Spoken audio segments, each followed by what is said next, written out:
Ramogi machiegni e chenro mar mine wacho twak makawuono en kaluwore koda limbe ma jatend piny William Ruto e gwenge makaluo. Ruto nochako limbe mare odiochieng' manyoro kama nochako gi kaunti ma Kisumu kod kaunti ma Siaya. Kawuono ne nitiere Homa Bay. Odiochieng' makinyi geno no bedo Migori ka chieng' wuok tich obiro dok e kaunti ma Kisumu. Twak makawuono dobago en koda Miriam Abdalla mabedo sekore studio wa ma Kisumu ka wadwa ng'iyo ni to tong wang' joma mine neno chenro machalo kamano e yo machalo nade, to dongruok mabende ne oyangi e gwenge mopogore opogore kod mago mabende ibiro yangi gin ang'o kata ber mane magikelo ne joma mine. Miriam, kinyalo winja makare Oimore kendo machiegni e studio aneno tich kata tich mitiyo to nokanyal lere makare, omiyo mi thuolo mar mondo milernwa ni to e kaunti ma Kisumu kanyo en tich mane ma itimo kapok wadhi nyime kod twak machiegni. Kamano ahinya Citrus, gominyiso kamano amor ka nitie mine wacho kawuono. Kuom nyinga iluonga ni Miriam Abdalla, kaka isewacho no, atiyo gi migawo mar team ma en Transform Empowerment for Action Initiative. En migawo ma ok en mar sirikal, to watiyo in the whole of Nyanza region gi the whole of Kenya. Kamano. Erokamano kendo machiegni twak mana kaka nalero wadwa ng'iyo ni to ang'o ma in kaka miyo gi joma mine mabende itwak god mabende setwago kata ma utwak godo chung' maru chalo nade kaluwore koda limbe ma jatend piny to kotenore ahinya koda chenro mabende odhi nyime ka oyango kata kosingo ni obiro timo ne oganda luo? Kamano Citrus, ago erokamano mokwongo ne jotendwa ma o coordinate weche gite magi ensure ni projects gi obedo launched kata gimedo bedo launched in the whole of Nyanza region. Gitimo tich maber to kang'wa complain wagone gi erokamano ahinya. To adwa medo wacho ni mine omor, to kata e morno be wan gi kuyo moro matin nikech wan gi wasiwasi bende kata ka wan gi mor nikech waneno ka projects gi bedo launched to gin projects mabeyo beyo kendo gin projects madongo dongo kabisa. Tiyudo ka projects gi nyalo konyowa mang'eny kaka joma miyo, kata nyithindwa kata joma vijende. To iyudo ka we akaw achiel kuom projects go ma en aquaculture kata fisheries, iyudo ka ng'eny mine timo biashara mar rech Kisumu ka. To biashara no osedhi mbele for a very long time, osebedo ka watime for a very very long time. To sani kaka aquaculture center no biro, wan gi mor mang'eny nikech koro wang'e ni dhi miyowa thuolo mondo wamed tiyo tich kata wamed uso rech in the whole of Lake region kata in the whole of Kenya including internationally. Omiyo okelonwa opportunity mokwongo mar trade. To kokelonwa opportunity mar trade, wadwa ni wang'e wach value addition. Ere kaka wanyaketo value addition e wach rech ni. Koro omiyo okelo opportunity ma onego bed ni miyo ipuonjo kata gibedo trained e yo makare ni ere kaka ginya timo value addition e weche kaka mar rech, to ere policies kata ere chike makonyo mine mondo gigi otimre e yo moro makare kabisa. Erokamano ahinya Miriam, adwa ni mondo ang'adi matin ahinya to kanyo kar Kabonyo Kanyagwal kama nitiere aquaculture miwacho ni odhi konyo mine kalore ni thoth mine adier nitiere ohala mar rech. Penjona en ni to bende mine gi ong'eyo chenro makama, bende ging'eyo berne, bende gi onywak gi e chenro ni kata ka chakore mondo mi ponono ni koro tiek gere to ging'eyo ni kargi en mane to ting' margi ne chenro ne chalo nade? Kamano Citrus, ageno ni gisani at least mine ong'eyo gisani, although dhi chunowa ni wadhi wachak wang'i standards mek aquaculture no ni to chal nade, to ere kaka wanya benefit moloyo kaka osebedo launched no, ere kaka wanya bedo aquaculture no center no mondo mi mine okaka thuolo maber mar tiyo iye kanyo kata ma bedo trained iye kanyo kata mondo mi kata ka gitimo biashara mar rech to ere kaka gidhi yudo financing ka gidhi mbele.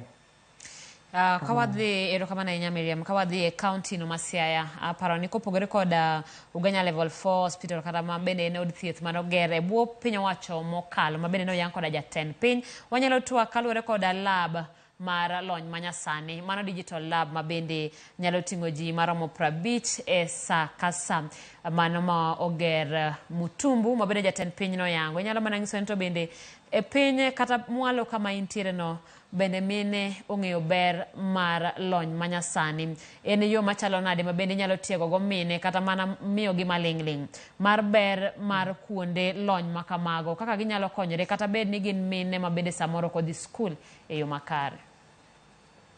Kamano Cyprus, adwa wacho ni mano en opportunity maber mokwongo, to wach digital lab no en gima ber, lakini yudo ka joma mine pod kia weche mang'eny, sana weche mag kompyuta gi, omiyo en thuolo maber ma mine nyalo kawo mondo omi gipuonjre e wachno. To moloyo, adwa wacho ni ere kaka wach kompyuta ni nyalo konyogi mondo mi gikonyre gi gik madhi mbele sani. Wawach ni kaka wach digitization, kata kaka ginyalo timo gimoro gi kompyuta no, gi kata kaka ginyalo uso through computer, through online. Ere kaka ginya medo tiego e wachno. To omiyo wach lab no en gima ber, but be wabo ng'iyo ni to be oromo ji te, koso onyaromo, nikech awinjo ni oter computers 20. Be giromo adier? Nyaromo mine te kanyo? Mago gik makoro wanya chako penjo, ta wadwa luongo mine mondo wuog oko e numbers mang'eny mondo mi opportunities gi kik giwegi, gidhi gikawgi to mondo mi gitigo malong'o. Erokamano, aparo ni wanyalo dhi e county ma Homa Bay ma bende en county makende e bwo sirikal masani. Gimomiyo wacho kamano en ni jatend piny William Ruto otimo limbe mare mar 4. Mano e higa achiel nyaka ne yiere kaka jatend piny Kenya. Kendo chenro mag dongruok mathoth oseyangi e county no ma bende abiro mana mulo moko e mbele kanyo. Mokwongo wadwa wuoyo e tend governor ma Homa Bay, Gladys Wanga. Kata obedo ni entiere duond bura mar ODM, ok ang'eyo ni nyalo pimo telone e yo machalo nade, nikech ieno osetiyo maber gi piny owacho, gima miyo piny owacho sik dok kanyo. Ang'o maber e tend Gladys Wanga minyalo kopi e counties ma ok onywak gi siasa mondo dongruok obedie kaluo? Kamano, erokamano Cyprus. Adwa wacho ni among governors ma osetemo e Nyanza ka, achiel kuomgi en Gladys Wanga, to ok apar nikech en ng'ama miyo, but ang'e ni en ng'ama ber to kendo tiyo maber. Tadwa wacho ni projects ma osetimo, ng'enygi wanenogi kata online, digitally waneno ni nitie gik ma osetimo maber. To adwa wacho kata in form of public participation, kaka ensure ni citizens are engaged e public participation. Kanyo be oseyudo awards moko, kendo anyalo wacho ni otemo. Jo Homa Bay nyalo wacho malong'o molo gik ma wacho, to ageno ni kata kaka orwako His Excellency President Ruto, ang'eyo ni pod en e ODM, to ageno ni it is because constitutionally onego bed ni serikal ma national gi serikal ma county tiyo pamoja, kata tiyo e yo moro ma winjore.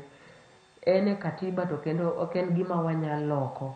To kendo article 10 ma constitution miye thuolo mondo miyo president wa thuolo mondo mi o ensure ni equity timore. Ok onego bed ni projects itimo mana e pinje mamoko, but onego bed ni cut across all the 47 counties.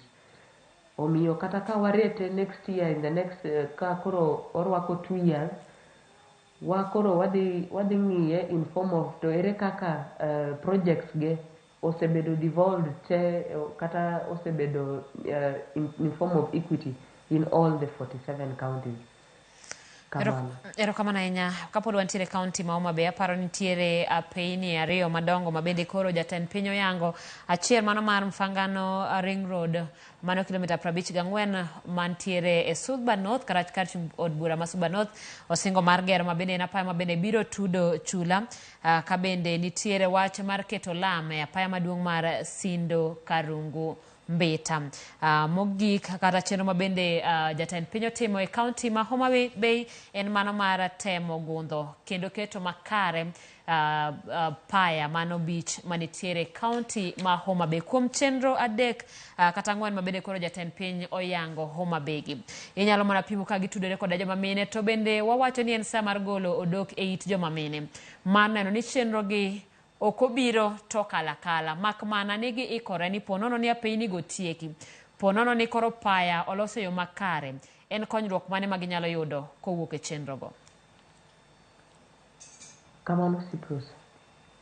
Adwa wacho ni ndara en gima ber nikech odhi konyo sana joma timo biashara, mine matimo biashara matindo tindo. Iyudo ka koro access bedo mayot. Ginyadhi kamoro piyo to giduogo piyo ma kaka ncha ndara no ncha rach, koro sani miyo gi yot kata in terms of transportation. Iyudo kata in terms of goods, ka gi transport goods ma perishable, sani koro bedo negi mayot kabisa, miyo koro ginya tiyo maber. Omiyo ndara en gima ber ahinya, kendo adwa medo jiwo mine ni giti gi ndara no maber e yo makare. Kamano. Erokamano mana ka watieko.